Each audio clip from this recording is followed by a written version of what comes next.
اللهم صل على خير البشر. اعملوا لايك واشتراك واضغطوا على الجرس ليأتيكم الجديد.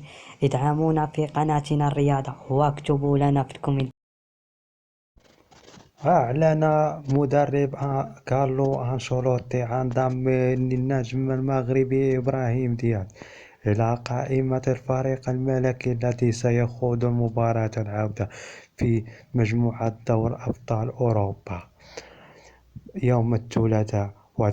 وستشهد مباراة التي سيلقى فيها ريال مدريد اي سي ميلان الإيطالي عودة دياز إلى تشكيلة ريال مدريد بعد غياب دام لعدة أسابيع بسبب الإصابة التي تعرض لها خلال مباراة فريق أمام ريال سوسيداد.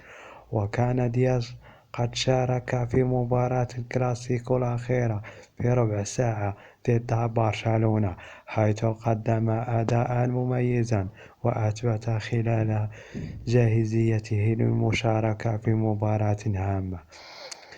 تجدير بإشارة إلى أن إبراهيم دياز كان قد تألق بشكل لافت للنظر خلال فترات إعارته إلى نادي إي سي ميلان، مما دفع إدارة ريال مدريد إلى استعادته لصفوف الفريق الملكي الأبيض.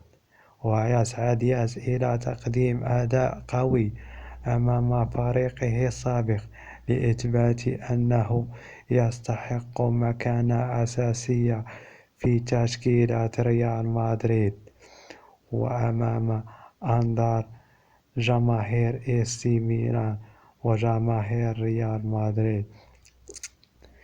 اعملوا لايك واشتراك واضغطوا على الجرس ليأتيكم الجديد. ادعمونا في قناتنا الرياضة واكتبوا لنا في الكومنتار.